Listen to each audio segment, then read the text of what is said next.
चलिए एक और क्वेश्चन देखते हैं। सर कौन सा क्वेश्चन है? क्वेश्चन देखिए, एक्सप्रो के नाम से एक क्वेश्चन इंडिया लिमिटेड से है। दूसरा क्वेश्चन, 3 डिवीजन है, division X, division Y, division Z. Make additional investment one of these division, the relevant information given. बोलता है कि हम ना एक्स्ट्रा इन्वेस्टमेंट करेंगे और जो कि तीनों का है, और तीनों का एडिशनल प्रॉफिट भी दे दिया इसने। कहता है इनका आरओआई जो है पहले से था, करंट आरओआई जो चल रहा है बिना इन्वेस्टमेंट के, अगर हम इन्वेस्टमेंट नहीं करते तो बिना इन्वेस्टमेंट के हमारा 15% पुराने वाला चल रहा है। एडिशनल में बताइए, the cost of capital 12%, in which division should be invest और मेड। हमें किस डिवीजन में करना चाहिए? तो हम नए वाले डिवीजन का ना आरओआई निकाल लेंगे, जिसका सबसे ज्यादा होगा। अगर पुराने वाले से ज्यादा हुआ, सिंपल सी बात है, देखो पहले 15% कमा रहे हो, एडिशनल इन्वेस्टमेंट करके आपको 13% की रिटर्न अर्निंग हो। आरओआई का मतलब ही होता है रिटर्न ऑन इन्वेस्टमेंट, मतलब आप कितना कमा रहे हो, सिंपल सी बात है। तो अगर आप 15% पुराना है और इन्वेस्टमेंट करके 14 कमाओगे तो क्यों करेंगे? 16, अगर इन्वेस्टमेंट करके 18 होता है तो करेंगे, अदरवाइज नहीं करेंगे। तो बहुत साधारण सा सवाल। Point number 1 division number x के लिए कर लेते हैं। सर एक्स के लिए पहले फॉर्मूला क्या आता है आरओआई का?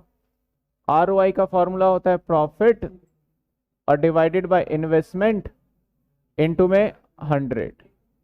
तो सर एक्स के लिए कर लीजिए। चलिए चलिए सर एक्स के लिए करते हैं। एक्स के लिए क्या होगा? प्रॉफिट कितना है सर? 70,000, डिवाइडेड बाय इन्वेस्टमेंट कितना था सर? 5 लाख। ये मतलब कि एग्जाम के पॉइंट ऑफ व्यू से अगर दे दिया जाए तो समझ लो क्या ही करोगे इस क्वेश्चन में। बाकी डिसीजन मेकिंग में तो ये सारे पॉइंट्स कवर हो जाते हैं। अलग से यूनिट है, बच्चे बोल रहे थे यूनिट यूनिट यूनिट कराइए, तो इसलिए मैं फटाफट से इसको खत्म करा रहा हूं। वाई डिवीजन का क्या होगा सर? 65,000 divided by 5 lakh. और जेड डिवीजन का होगा 85,000 और डिवाइडेड बाय 5 लाख। तो चलिए सब में इंटू 100 है, सब में इंटू 100 है। इसमें कंक्लूजन पूछता है कि विच डिवीजन शुड बी इन्वेस्ट, किस में इन्वेस्ट करना चाहिए, चेक कर लेते हैं। तो 70,000 डिवाइडेड बाय 5 लाख इंटू में, सर पहले डिवीजन का 14% है। हमारा पहला डिवीजन पहले से 15 कमा के दे रहा है और बोल रहा है अब 14। भैया नहीं लेंगे, ये तो बेकार है। 65,000 डिवाइडेड बाय 5 लाख इंटू में 100, सर 13%। पहले से वाई डिवीजन कितना कमा रहा है? 16 और ये 13, हट ये भी बेकार। 85,000 5 लाख इंटू 100 कितने परसेंट आया? 17। हाँ पहले से 14 और अब 17, तो हम इस वाले प्रपोजल को सेलेक्ट कर लेंगे, शुड बी इन्वेस्ट मेड, और इसके अंदर हम इन्वेस्टमेंट कर देंगे और यही डिवीजन हमारा माना जाएगा कि बेस्ट डिवीजन है। तो बताइए फटाफट, कोई डाउट? बड़े छोटे छोटे सवाल हैं इसमें, और कुछ ज्यादा है नहीं बताने को इसमें।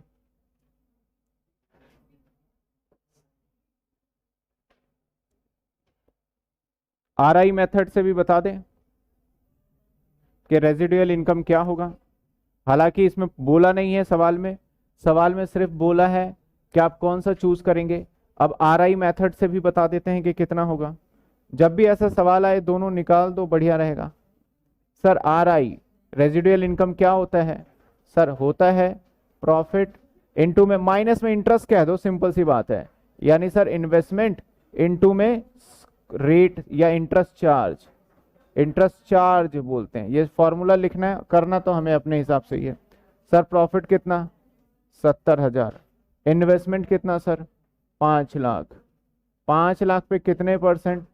सर 12%। ये माइनस में है, ये हो गया एक्स। सेम वाई डिवीजन का प्रॉफिट कितना? 65,000। माइनस में कर देंगे 5 लाख का कितने? Sir again 12%। Sir Z division का प्रॉफिट कितने? 85,000। माइनस कर देंगे 5 लाख का कितने का? 5 लाख का 12%। सर हर किसी का फटाफट मैं निकाल देता हूं। इसके बाद बस एक सवाल है और ये चैप्टर को खत्म कर लो आप। वैसे तो 12 पंचे 60, यहाँ 10,000 और 60, 5,000 और 60, 15,000। तो वैसे भी देखो यहाँ पे ज्यादा आ रहा है तो रैंकिंग वाइज भी ये ठीक रहेगा। 85 है ना, 15, 25,000, 25,000। बच्चे कह रहे हैं सर 25,000 आएगा, बिल्कुल ठीक, 25,000 रुपए। वैसे भी ये ठीक रहने वाला है, 25,000। बताइए कोई डाउट इसके अंदर? क्लियर? बड़ा सिंपल सी चीज है। इसमें भी Z को रेजिडुअल इनकम के हिसाब से भी Z additional investment should be made in Z, बस ये लिखना है आपने।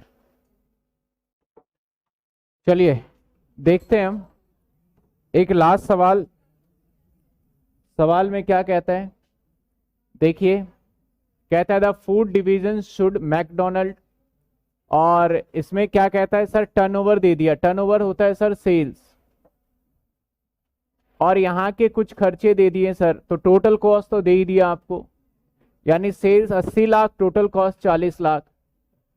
अदर डिवीजन इंफॉर्मेशन कहता है फिक्स एसेट्स में इन्वेस्टमेंट और वर्किंग कैपिटल में इन्वेस्टमेंट। तो सर ये जो है ना, ये इन्वेस्टमेंट है टोटल। कहता है कॉस्ट, आपको रेट दे दिया, comment on the performance using ROI, और ये तो सर ROI निकाल लेते हैं पहले। ROI, what is ROI? Profit upon में इन्वेस्टमेंट इनटू में 100। सर प्रॉफिट क्या आएगा सवाल में? देखिए यहां पे मैंने बताया था जब प्रॉफिट ना गिवन हो तो सेल्स माइनस कॉस्ट कर देंगे, सेल्स माइनस कॉस्ट। तो सेल्स क्या है सर 80 लाख, कॉस्ट क्या है sir 40 lakh, that is 40 lakh. और इन्वेस्टमेंट की बात करें तो इन्वेस्टमेंट हमारा सारा ऐड हो जाएगा, फिक्स एसेट्स भी और वर्किंग कैपिटल भी, टोटल इन्वेस्टमेंट जाएगा। तो सर क्वेश्चन में इन्वेस्टमेंट जो गिवन है वो इन्वेस्टमेंट गिवन है हमारा 160 लाख, 160 लाख मैंने टोटल ले लिया। ROI निकाल के बता दीजिए सर। ROI होगा हमारा कितना है, 40 लाख डिवाइडेड बाय 160 इनटू में 100।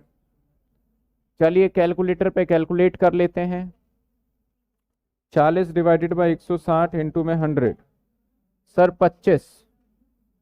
25% रिटर्न है, जो कि एक अच्छा रिटर्न है। नॉर्मली देखा जाए कैपिटल से अगर ज्यादा आ रहा है तो हम अच्छा रिटर्न ही मानेंगे हर बार।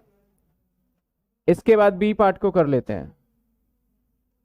सर बी पार्ट इसका, जिसको बोला रेजिडुअल इनकम या आपका इफेक्टिव इनकम भी कह देते हैं हम, कितना आया। फॉर्मूला क्या होता है सर, प्रॉफिट और माइनस में कॉस्ट ऑफ कैपिटल, मतलब कि इन्वेस्टमेंट इनटू में इंटरेस्ट चार्ज। सर प्रॉफिट क्या है, प्रॉफिट 40 लाख है, माइनस इन्वेस्टमेंट कितने का है 160 लाख का था, और इनटू में रेट क्या है सर, रेट देखिए आपका 13.75% है।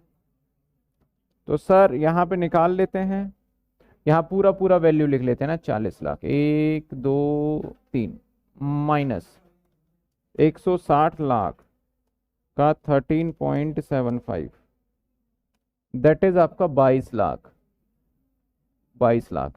तो सर आप 18 लाख रुपए का इनकम सेव कर पाओगे देखा जाए एक्स्ट्रा।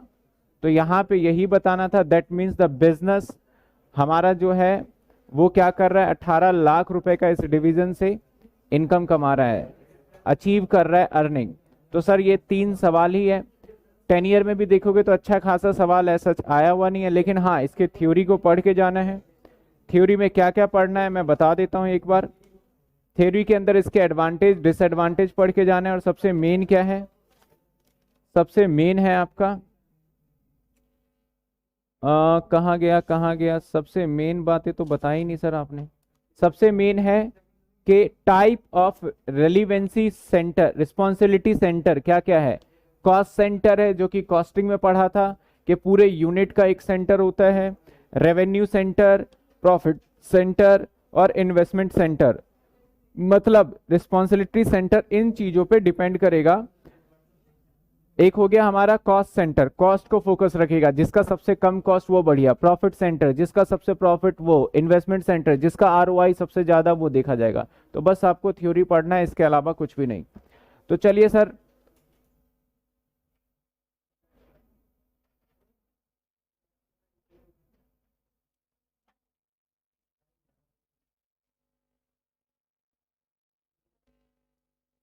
कोई प्रॉब्लम है बताइए फटाफट, नोटिंग कर लीजिए इसको।